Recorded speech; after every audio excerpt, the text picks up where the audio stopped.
All right, so in this lesson, we're going to learn about even, odd, and symmetric functions. All right, let me actually get a calculator out here real quick. So there's a visual and algebraic aspect to this.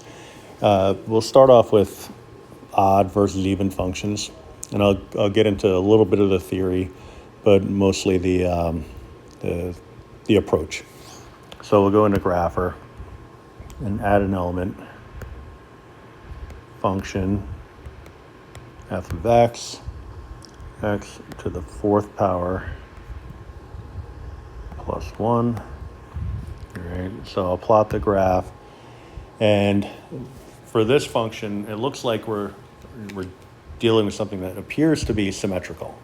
All right, so at the x value of 4, the f of x value, this is what it defaulted to. I didn't select this, by the way. The y value, the f of x value, ended up being 257. So if I put in a -4, so I zoomed out a little bit just to get a better look.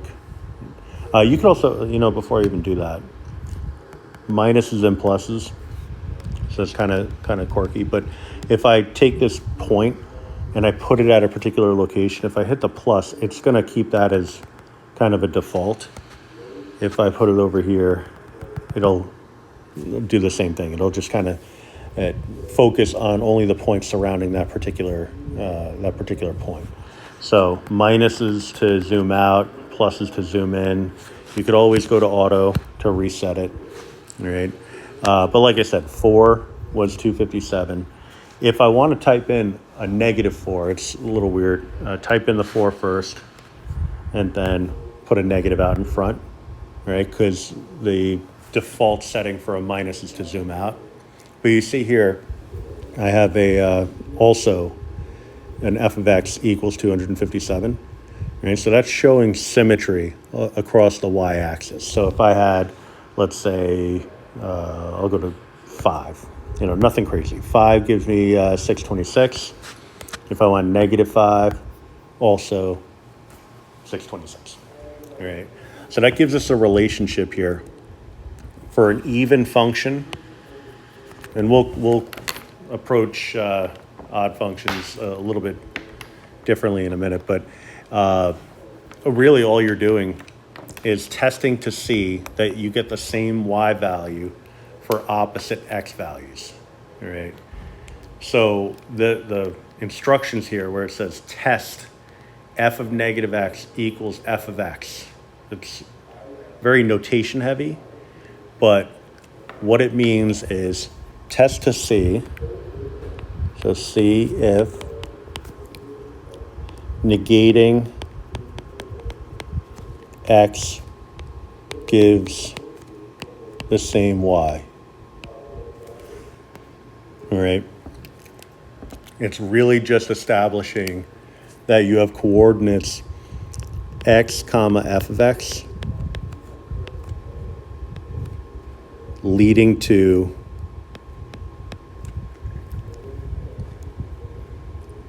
-x comma f of -x.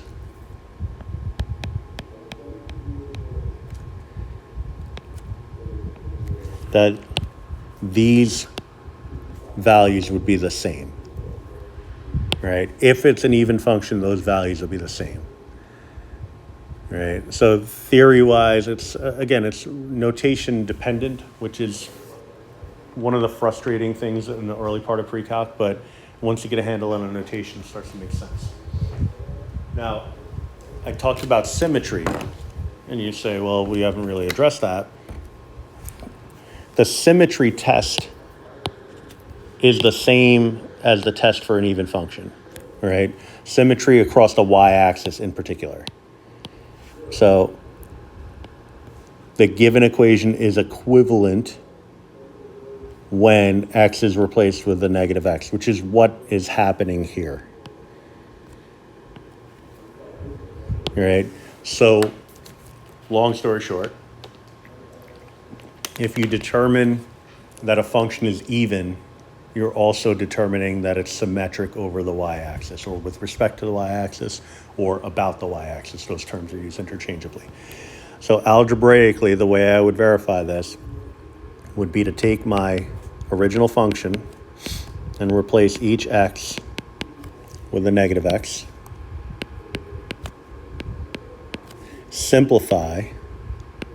You raise a negative to an even power, it's going to positive. So this becomes x to the fourth plus 1, all right? So my original function is the same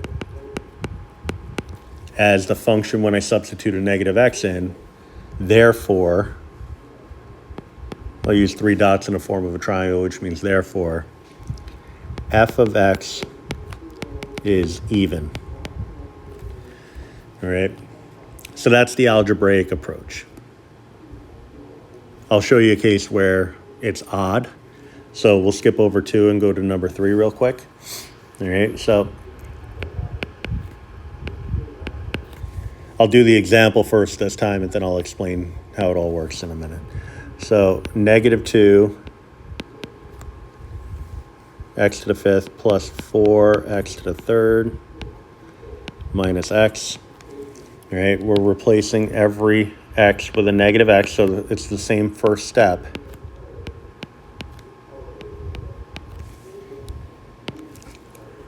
All right. If you raise a negative to an odd power, it remains negative, right? Because really you're just taking a negative number, multiplying by itself 5 times. So negative times negative would be positive, times another negative would be back to negative, times another negative would be back to positive, and then times a 5th negative would be back to a negative. So I'll have negative 2, I'll show the intermediate step here, negative 2 times negative x to the 5th plus 4 times negative x to the 3rd, same reasoning, plus x. This would simplify down to 2x to the 5th minus 4x to the 3rd plus x. All right. Now, if we compare that to what we started with, I started off with a negative. I now have a positive. Put a little plus sign in there. For the first term. For the second term, positive became negative. For the last term, negative became positive. All right. What this tells me is that f of negative x it's not the same as f of x, right? And actually, I'm going back to number 1. Let me reverse this just for consistency. If what you get when you replace x with a negative x, if you simplify, if what you get is the original function, then it's even. If what you get is the exact opposite of the original function, then the function is odd.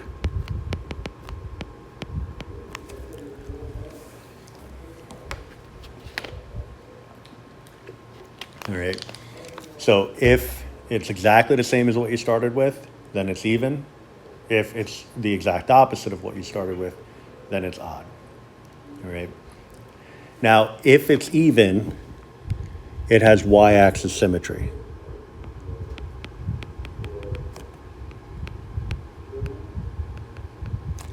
If it's odd, it has origin symmetry.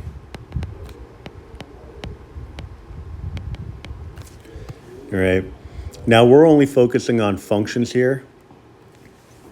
There is a test to determine x-axis symmetry, which we'll get to later in the course. I put it here because it makes sense to keep it all together, but I'll revisit it back in, I would say probably the middle part of Unit 10.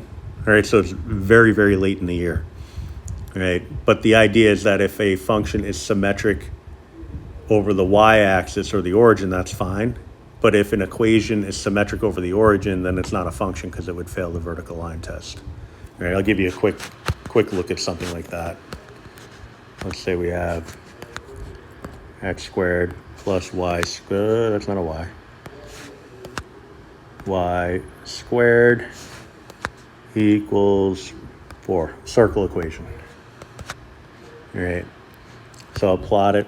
That's symmetric over the x-axis. Also symmetric over the y-axis. Also symmetric through the origin. Also symmetric over the line y equals x. A lot of different things going on there. But it's not a function, and we're only focused on functions here, so we'll just kind of let that be. All right. Just going back to number 2. And really just kind of thinking about what just happened.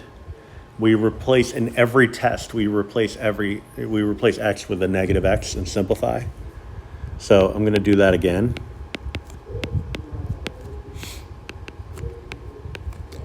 And really it's a matter of just kind of seeing what you get. So if I replace with a negative x, and skip steps as are appropriate. You have to do your setup, but then algebraically, if you can get right to the final answer, that's great. Here, I have a negative 3 times a negative x to the 5th. Right, so that's going to be 3x to the 5th minus x to the 2nd plus 1. All right, so again, I'm looking to see if this result is exactly the same as what I started with, which it's not. You can tell that immediately. Right, this first sign here is positive, and that is the exact opposite. So it's definitely not an even function. But then if I look at the remaining signs, it's not the exact opposite either. Right, so this one is going to be f of negative x is not equal to the original function, and it's not equal to the opposite of the original function.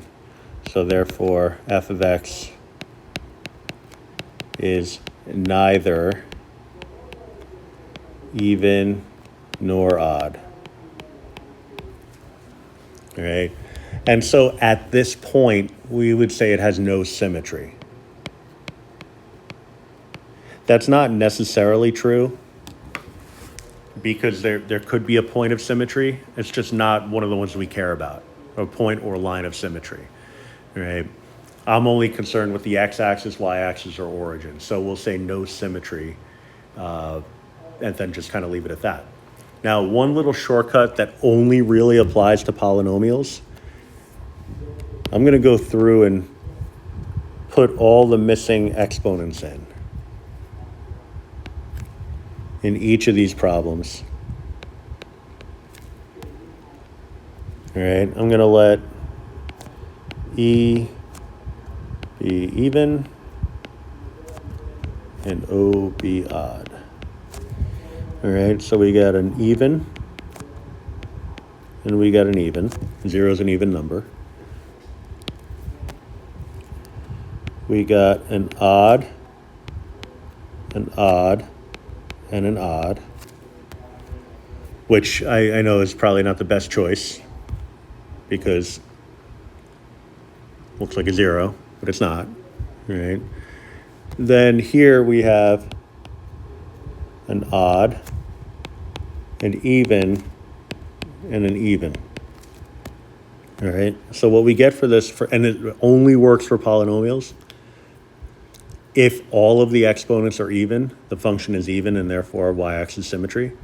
If the function has exponents that are only odd, then it's an odd function, and it has origin symmetry. If there's a mix of even and odd, then it's neither, and therefore no symmetry. I'll give you a quick example in NumWorks.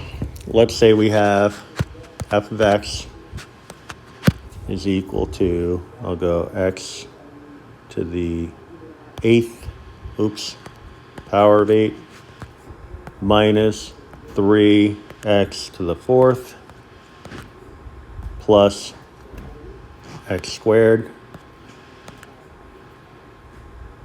plus, I'll say 1. All right. All the powers are even because, again, 1 is assumed to have a power of x with a power of 0. The 1 itself doesn't have the power of 0. The variable, the understood variable that's adjacent to it has a power of 0. That's why it's not there. So we plot it. just a quick visual, it looks like it's symmetric with respect to the y-axis. All right, so let me go back and change all those powers to odd powers.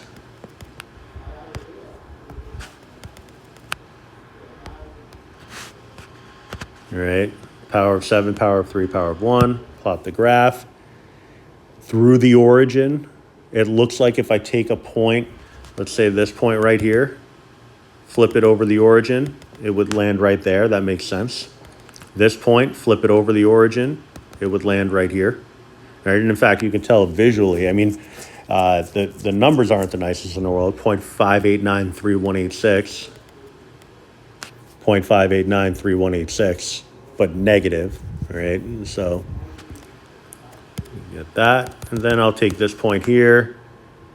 All right, that's negative 1.036 roughly, and 1.018. Oops, overshot the Mac. All right, same numbers except the x and y values were negated. You might remember that from geometry, that if you negate both the x's and the y's, that's a reflection over the origin. For the case of reflection over the y-axis, you negate only x. And if it were relevant, reflection over the x-axis, you would negate only the y's. All right. So that, like I said, that strategy of just looking at the powers only works if it's polynomial. Now we're kind of living in the world of polynomials, but let me just show you how you'd handle a trig function. So for now, because I haven't gone over any identities related to trig, we would still set it up the same way. F of negative x is equal to 2 cosine negative x. Now, if you happen to remember some indifference identities for trig functions, that's great, but not a requirement, right? Because I'll show you a graphical approach. One way is a very simple graphical approach, and that is just look at the graph and see if it's symmetric over the y-axis. All right, and if it's not, see if it's symmetric over the x-axis. And if it's not, then it's neither. All right, but if it is one of those, then it's the correct type based off of that. Y-axis would be even function. X-axis, origin would be odd function. Plot the graph. This looks like it's symmetric over the y-axis. So I would say f of negative x is equal to f of x. Visually, I'm making that determination. If I want to test a particular value, plug in a 1, for example, and then plug in a negative 1, see if you get the same number. We do. All right. If you want to go with like a pi, for example, well, I guess pi is not the best option to use here because it happens to be at a turning point. All right. I'll do pi over 2. All right, it gives you that as close as you're going to get to 0. The calculator is numeric based, so it's a little wonky when it comes to that. Pi over 2, and then I'll just tuck a negative out in front. Same decimal y value, so we're in pretty good shape there. So you can kind of convince yourself. So therefore, f of x is even, and it has y-axis symmetry.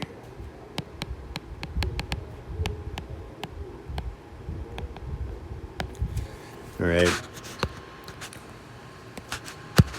Now, I could also graph, because f of negative x is equal to, well, I already have it written. F of negative x is equal to 2 cosine negative x.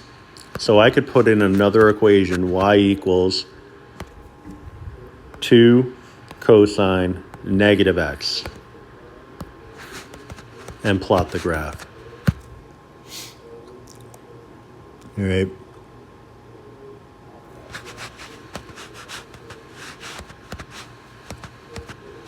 Sorry, just getting back there. I realized belatedly that I forgot the 2, so let me put that in there. It doesn't actually impact any of the conclusions that we made for the first part, but this one I'm like, well, they're not exactly the same, so there was a mistake somewhere. Plot the graph, you see that they map to the same location, and you could turn one on, one off, and everything.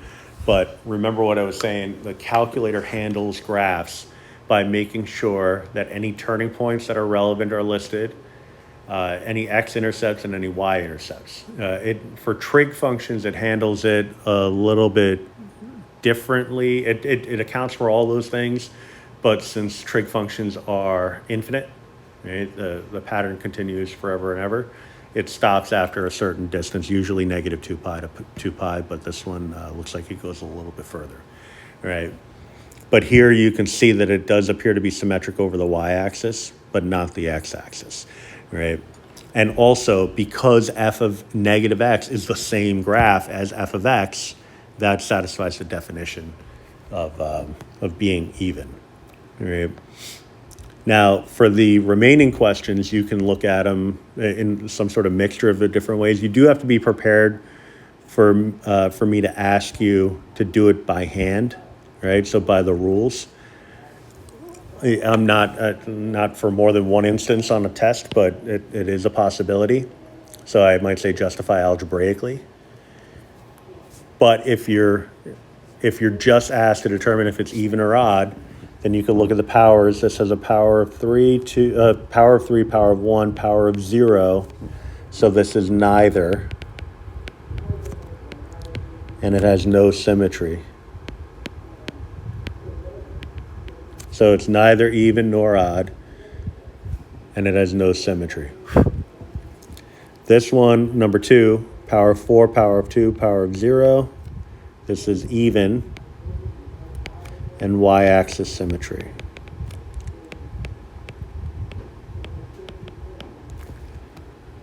Come back to the trig one in a second. X to the 6th, x to the 0th, even powers.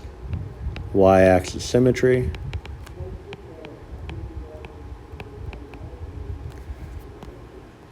But then for the trig one, I could look at it as 2 separate equations that are sort of merged together. I could find even and oddness, even versus oddness for the sine function, and then I could do the same thing for the x to the 3rd, and then if they agree, then that's what it is. If they disagree, then it's neither. I could do that.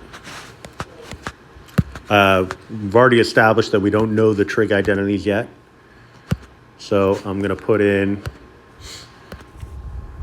sine of x, see what kind of function it is. All right, it's definitely not symmetric over the y-axis. Over the x-axis, I have a point here. My minimum values, you might not recognize that as negative pi over 2, but it's negative pi over 2 comma negative 1 versus pi over 2 comma 1. So the x value is negated, the y value is negated, so this is an odd function. This is also an odd number. 2 odds make an odd. So it's an odd function, origin symmetry.